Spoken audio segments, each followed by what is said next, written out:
As everybody knows, I am Toto from Clan Quest. I am a member of the Chess Guild, and I am very honored today to have an international chess master on our talks. He's Eric Rosen. Many of you already know him because we usually talk about the Stafford Gambit among us. So it's nice to have the Stafford Gambit man himself here. And he's also a streamer and content creator. So welcome, Eric, to this interview. Great to be here. Yeah, I'll admit I don't know too much about Clan Quest, but I know a lot about Stafford Gambit, so I hope that makes up for it. Yeah, well, Clan Quest is a pretty old organization, but our chess branch has only been active for the past maybe 5 months. It all comes down, to the Queen's Gambit and PogChamps and everything. So the revolution of chess that we have seen in the past year. So I want to talk about a little bit about your career as a professional player, and maybe if we have time, we'll have some questions about general chess concepts. So in order to make this kind of agile, because you have to go back to the tournament, I wanna know a bit about your beginnings in the world of chess and how you started it. If you were influenced by a family member or a colleague in school or whatever. Oh, sure. So I learned when I was 7 years old. My older brother actually taught me. We were on a family vacation in the Bahamas. And no one in my family is really like super competitive in chess, but I just really got into it. Like once I learned the rules, I wanted to play as much as possible. I started playing with my brother and my dad. And then a few months after learning the rules, we found like a local chess class not too far away from my home. I live from the Chicago area. Mm-hmm. That's actually where I am right now. And when I attended the class, I was beating like everyone there. It was like a kids class, but I was beating all the older kids. Mm-hmm. And then the instructor of the class told my parents about tournaments, like rated chess tournaments, which kind of opened up a whole new world. So I played my first tournament when I was 8.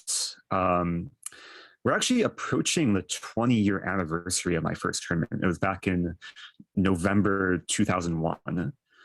And first tournament, I won 2 games, I lost 2 games, and I drew a game. And I got my first chess rating of like 630 something. And then from then on, I kept playing and competing. Yeah, sorry, no, keep up. Sure. Oh yeah, so from then on, I kept playing, competing. I got into the whole chess ecosystem. I got a coach when I was like a bit later on, like within the next like 6 to 8 months. And by the time I was 9, I won it was the Illinois 3rd grade state championship. Mm-hmm. My rating by then was probably around like 1100, 1200.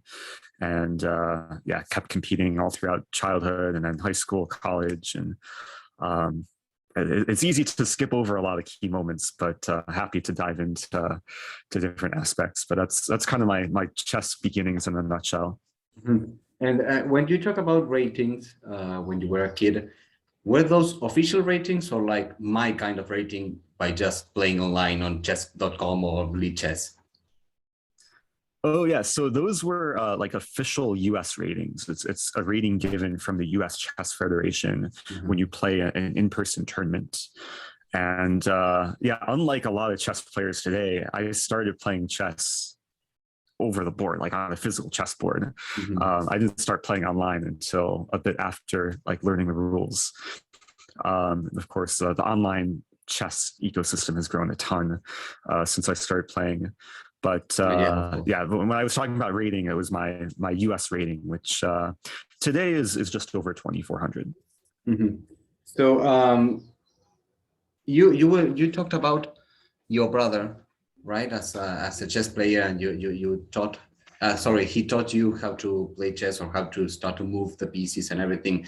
But did you have an inspiration early on, like a great player or a teacher or even your brother? Who was that person that showed you that chess was more than just a game and moving the pieces? Mhm. Yeah, so I'll note my brother wasn't really a tournament player. Like he never played a tournament, but he knew the rules. He's like 4.5 years older than me, so he was good enough to like kind of show me, to introduce me to the game.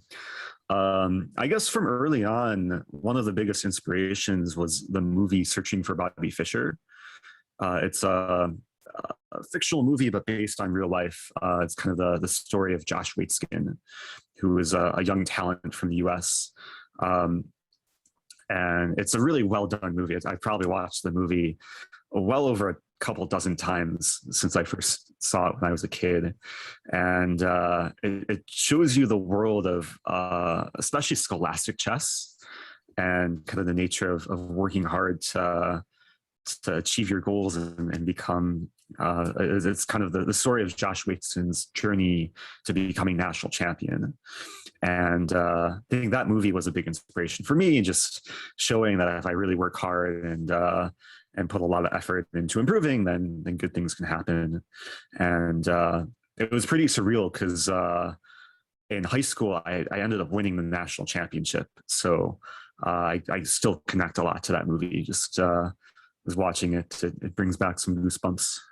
Yeah, I watched it. I don't know, maybe 2 months ago. I was looking for movies about chess. Of Yeah. course, after the Queen's Gambit, so I found it, and it's pretty great. Yes, and it also gives you an impression of what you were telling me about the first tournaments as a kid and everything, because the United States has like I don't know, like a great chess program or setup that other countries don't have. So yeah, that was great. And speaking about your first tournaments and your competitive or the start of your competitive era in chess, uh, those first tournaments as a 7-year-old, 8-year-old, those were your first official tournaments, but had you already decided that you were gonna become a professional chess player, or were you just playing because you liked chess? Oh, I was just playing because I like chess. Yeah, it was a challenge for me. It offered kind of I mean, I was very like competitive as a kid, and I anything I got into, like I really got into, I kind of have had a obsessive personality where if I get really interested in something, I'll just pursue it as much as I can. Um, I will correct you. I've never actually considered myself a professional chess player, Mhm. even though What's I've that? used chess as kind of a like it's a career. I focus more these days on kind of education and content creation rather than playing professionally. It's Mhm. really hard to actually make a living as just a player. But Well, there's yeah, but many I other mean, things you can do. you I mean, you play chess, but you also have found this marvel that is YouTube and Twitch and everything, so you can Yes. stream and educate people like myself, or show how the game is played and everything. So it maybe it's not like a world champion program, but you can still make, like, call it a profession, right? Do you do anything else apart from chess for a living, or you only live thanks to the chess and YouTube and Twitch and everything? Yeah. So there's a lot of different pillars within kind of my career. Um, a lot of it is kind of Twitch and YouTube, just the content creation and getting community support, ad revenue, or sponsorships. And then I've done I do a few other things too. I've done like event photography. I consider myself a semi-professional photographer. So in a few weeks, I'll be going to Dubai to be an official photographer for the World Championship match between Carlsen and Nepo. Oh, right. And then You were yeah, the photographer for the the World what Cup. was it? The Russia Championship Yeah, the in World back in Cup in August, Sochi. right? Yeah. Yeah. Yes, yes. And So a lot of my jobs kind of intertwine chess, and mhm. it's nice to have some balance, like keep things fresh and fun for me. So, and now that you have made a distinction between professional chess or, I don't know, what is it? Is your level of chess amateur play? How is it called? Oh, my level. So in terms of a player, like I'm obviously not amateur. I'm international master. I think my world rank is like top 3,000. But I'm not good enough to make a living purely from playing chess. Oh, okay, okay. So rather than considering myself a professional player, I just consider myself a chess professional.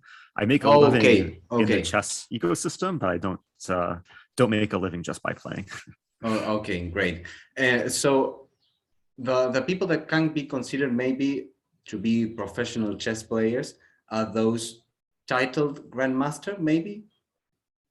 Yeah, when you're a grandmaster, it's still difficult. Like only the top maybe 40 to 50 players in the world can make a good living just by playing chess. Because at that level, you still have to rely on mainly prize money or appearance fees.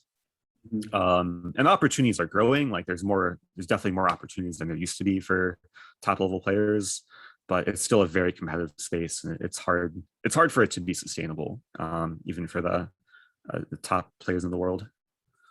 And in the topic of becoming a professional or becoming a grandmaster, this is a question that was asked by someone who wanted to be in this interview and couldn't be. And he says, or rather, he asks whether is it sufficient to just have a natural talent to become a professional player, like, I don't know, Magnus Carlsen maybe, or do you also need a proper studying schedule and everything? Oh, sure. Yeah, natural talent is not enough, especially when it comes to chess. There's so many different factors that will play a role in your chess growth. It really helps to have the really optimized environment to learn chess and opportunities to play players who are stronger than you. These days, it's easier because there's so many online resources, and you can sit down and play someone from across the world, get online coaching from grandmasters all over the world. Now there's a lot of chess courses too, and books are more accessible. So it's a mix. I'd say there's more hard work that goes into it. I know there's this whole debate between talent and hard work. Another big thing that not everyone talks about is just the passion. If you're really passionate about it, then the hard work will come more naturally. And I think that was kind of a key to my early successes as a chess player. Is I just really enjoyed playing the game, and I wanted to spend as much time as I could playing it, and that definitely helps improvement process. Yeah, well, yeah, that makes sense. And now that I was talking about grandmasters, I have heard as of late, like when I started watching your videos or Levi Rossman, Agad Matorum, all those guys, they talk about super GMs. Like, I know it's not official. It's not like the FIDE is saying these guys are super GMs, but the chess community treats them as super GMs. What's the difference between a grandmaster and a so-called super grandmaster? Oh yeah, so in terms of just the definition, it's kind of like an informal title, but when people say super GM, they're referring to any player rated above 2,700 FIDE. So there's a website, it's 2700chess.com, where you can see all the players rated above 2,700. Currently, there's only 30 super GMs in the world, so it's a very exclusive group. And in terms of the difference between, like, I guess the chess ability between a super GM and maybe just your average like Ben Feingold grandmaster, super GMs stay very, very up to date with like the latest trends in opening theory. They're way more consistent. They're usually able to play in like the top level events and compete against other top players in the world. So there's definitely a higher level to get to. Even when you get to grandmaster, that's like the top 0.0 whatever percent among chess players. But to become a super GM, it's even more difficult and requires a lot of just a lot of dedication. And a lot of players spend their whole life and never even get to GM. So it's a hard kind of quest to conquer. Yeah, now that you say that about getting to GM, like you are an international master. For those that will Correct. be listening to this and don't know what an international master is, how do you define it, or what do you say when people ask what does it mean to be an international master of chess? Yeah, so from a pure kind of requirement standpoint, to become an international master, you need a FIDE rating of 2,400. And then you also need to acquire 3 international master norms, which are earned from playing in top level events. So for me to become an international master, I got my IM norms back in my first one was in 2011. I got one in 2012, and then didn't get my final IM norm until 2015. So it was a very long process, and then had to work on my FIDE rating too. But yeah, to become an IM, you need to you basically need to dedicate like your whole life to pursuing the title. It's not something you can kind of work maybe an hour or two every week and eventually get. So yeah, similar to becoming a grandmaster, it just takes a ton of dedication. There's a lot of players who get to international master but never get to grandmaster because the step up from IM to GM is still there's still a very big gap. Mm-hmm. And I get the question a ton whether I'll ever become a GM or when will I become a GM. And I usually say it's not a top priority for me. I'm focused on other things rather than just playing these days. But of course, I'm still passionate about improving, and I would like to improve my overall ability as a player. So maybe someday, but yeah, it's more about the journey than the final destination. Yeah, no, of course. And is there like a, when we talk about football players that after they reach certain age, they can no longer play as expected, or they cannot become or get paid as much as they used to do when they were young. Does the same happen in chess? Like, for instance, if you have a 40 years old that is just starting to play chess, can he reach grandmaster or international master? It doesn't matter, right? Oh, if someone is learning chess at 4 years old, I don't think there's ever been anyone who's learned chess at that late of an age and has even crossed like the master level of play. Maybe it's possible, but I mean, learning chess it's kind of like learning a language where it's much easier to start or much easier to improve when you're younger because your brain is more it's more capable of learning. Like your brain is more sponge-like when you're 7 years old compared to when you're 37 years old. So definitely starting young can help. But with all that said, it's still possible to improve when you're older. It just might not be feasible to acquire the very top titles in chess. Right. And I have another question from someone who couldn't be at this interview, and they ask about key bad behaviors that players have. Like, for instance, the actual question is, what are the key bad behaviors do you think keep chess players stuck at their level? Like, for instance, I am right now like 1100s on chess.com, and I haven't been able to cross that for maybe 2 months. Yeah, I work, I do other things. I don't dedicate myself to chess, but I can't improve.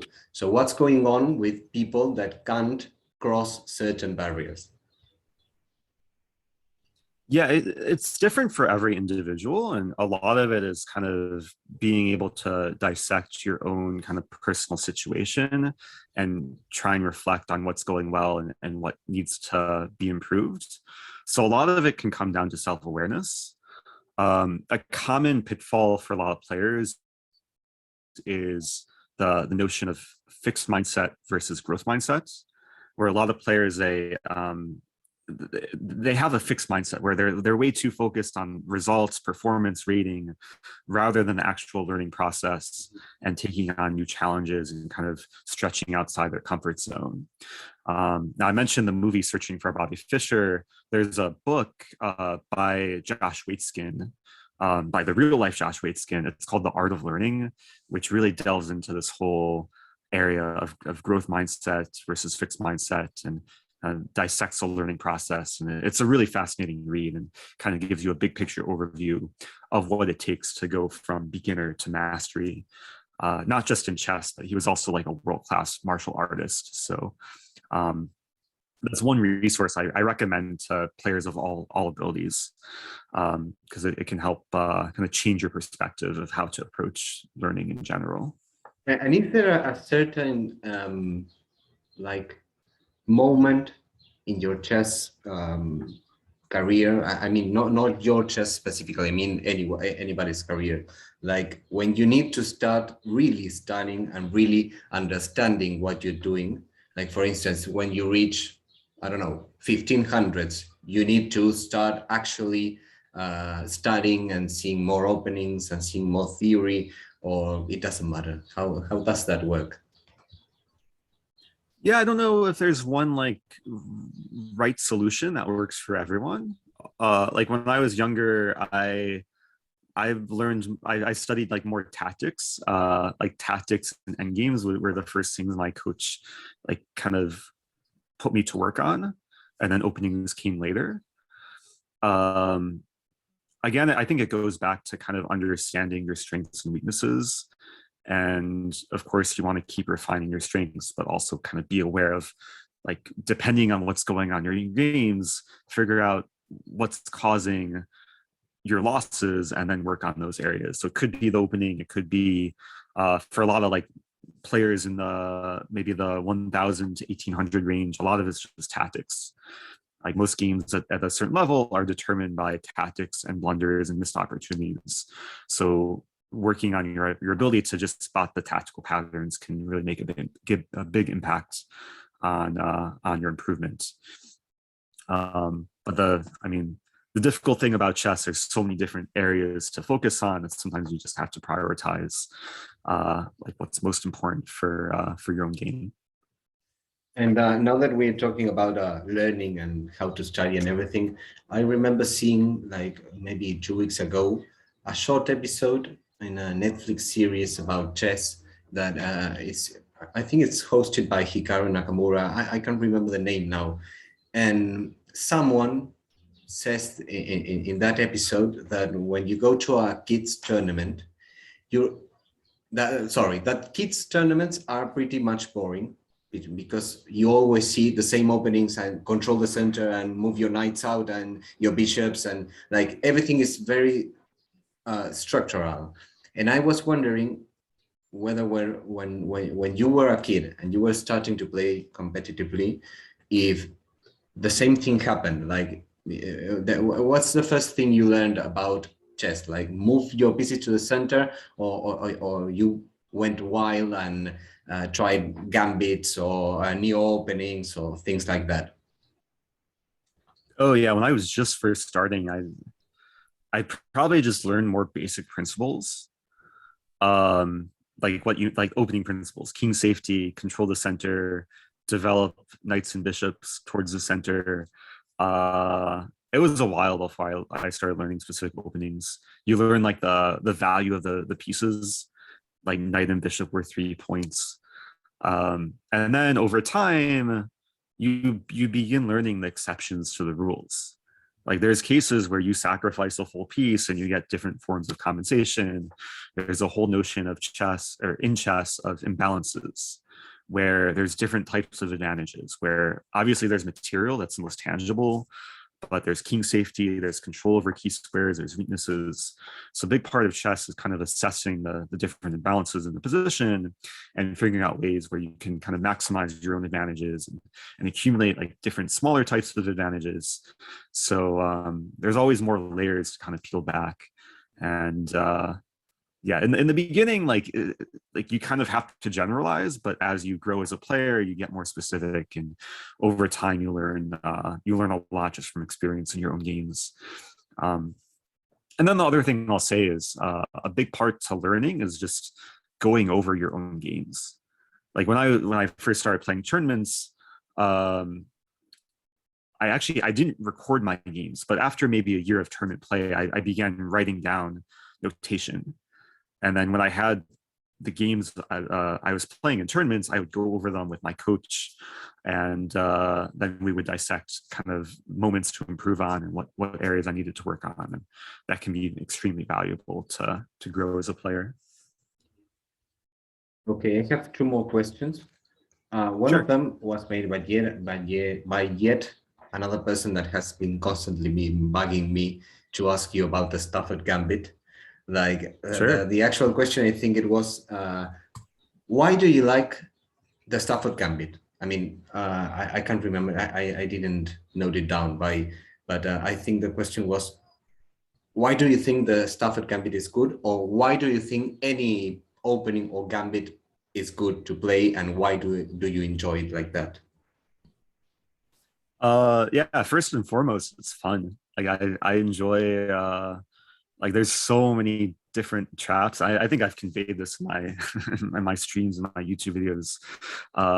Like the types of positions that you get, obviously they're like the opening itself, it's objectively dubious, but the positions are just like really enjoyable to play and dig into. Like there's a lot of lines which aren't so intuitive, but once you learn them, they're incredibly venomous, especially if the opponent's not prepared. And I think like I discovered the opening a couple of years ago, and when I began digging into it more and more, I discovered that there's so many tricks and traps which just have not been so well popularized. And for me, it was kind of like discovering a whole new universe of, in chess, like in the first 5 to 10 moves, the position can branch out into trillions upon trillions of different kind of different opening branches. So for me, like exploring the Stafford Gambit was exploring like a new path that just hasn't been so well studied before. And this can apply in different openings, like there's a whole notion of looking for opening novelties or trying to invent something new over the board. So Stafford Gambit was one of those things which like the more I looked into it, the more I discovered, and thankfully I've been able to beat like so many strong players with it who are very much unsuspecting, and made a lot of fun content about it too. So nowadays there's a lot of like refutation videos of like other coaches or content creators showing how to take down the Stafford Gambit, but then I'll look further and try and refute their refutation videos, or try and find ideas to keep the opening alive. So it's one of the great things about chess is like there's always new ideas, new areas to explore. And I mean, in general, I've been passionate about just exploring the world of opening theory, not just in Stafford, but different types of openings too, and finding new ideas. So that's one of the things that kind of keeps me passionate about the game. And my last question is in regards to what you were just saying about exploring and everything. Like if you look at games from maybe 100 years ago, there was a lot of theory, or that was either different or that didn't exist, like the theory we have today. And do you think, like in 50 years or 100 years into the future, will there be like a lot of new openings, a lot of new theory, or has the game already been explored too much for it? What's going to happen with chess in the future? Yeah, that's a good question. It's hard to say. Based on what's happened over the last 10 years, I think we're going in a more positive direction. Like I think maybe a few decades ago, there was the worry that strong chess computers would just kill the game. Like chess maybe wouldn't be solved, but it would get to a point where, okay, there's a best line of play and there'd be too many draws. But in recent times, we've actually kind of seen the opposite happen, where when top level players are working with computers, they're actually finding moves that maybe were originally thought to be bad, but you can make it work if you have a lot of like engine preparation. So there's a lot of even today there's a lot of like new opening ideas that are popping up at the very top level play. And I think engine stockfish are just another tool that humans are able to use to explore the game further and come up with new ideas. So in 50 to 100 years from now, it's hard to predict what the overall space will be like, but like with chess just becoming more accessible between the chess platforms like VChess, chess.com, chess24, along with all the content that's out there on Twitch and YouTube, it'll be interesting, like how the space evolves, if there will be different trends. If chess ever becomes like too dull, there's all these variants too. There's chess 960, there's Bughouse, there's Horde, there's this Kung Fu chess variant, which I've been enjoying recently. It's chess without turns. So I think there's always going to be ways for people to enjoy chess. But it's sometimes hard to predict what the exact trends will be. And finally, do you think that amount of new things or new theories or new possibilities for everyone to play chess or to learn chess at least will increase the level of professionalism in the world, or maybe it will just keep to a standard level of people that just play to have fun? I'm not sure if I understand the question. Can you repeat like, for that? instance, what I mean is, imagine 50 years ago, we didn't have the internet, and the chess theory or the knowledge on how to play the game was restricted to people who actually read a book on it, who actually studied the theory.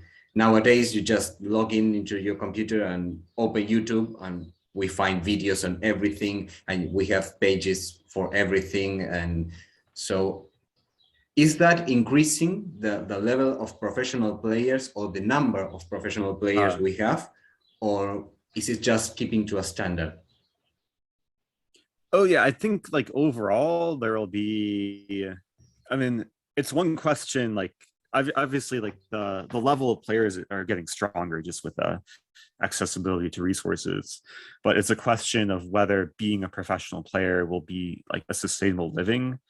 Because if it's like, if there's not enough sponsors or money in the space, then there's only going to be a handful of players that can make a living. But to try and address your question, yeah, there's going to be like probably more, especially more young grandmasters that will be popping up over the next few decades. And I think overall the space has been growing rapidly just with the influx of new viewers from over the last couple of years between PogChamps, COVID, Queen's Gambit. There's just way more mainstream interest for the game, and that's going to have a positive impact on professional chess as a whole. And yeah, hopefully there will be way more opportunities for professional players, professional leagues. There'll be more kind of maybe professional teams with, you see like these like Hikaru Botez sisters, they're now part of esports organizations or teams. So hopefully we're just seeing the beginning, and the overall chess economy will keep growing. We have a very perspective future, like a very nice future where if everything goes that way. Well, I think that's it. Yeah, let's hope so. Thank you very much, Eric. It's been a pleasure. And on behalf of ClanQuest and the Chess Guild, I thank you for your time. And I really hope we do this again. Maybe in some months, you can tell us about your trip to the World Championship. So, do you have a favorite for the championship? Yeah, I mean, I think Carlsen is most likely to win, but we'll see. Like Nepo definitely has a chance. So I'm not betting any money on one side or the other. I'm going to be one of the few people allowed in the playing room during the match to take photos. So it should be fun to watch, especially in person. So we'll see how it goes. Well, that's it then. Thank you very much. Okay, it's been a pleasure. Have a fun tournament. Appreciate it. Thanks so much.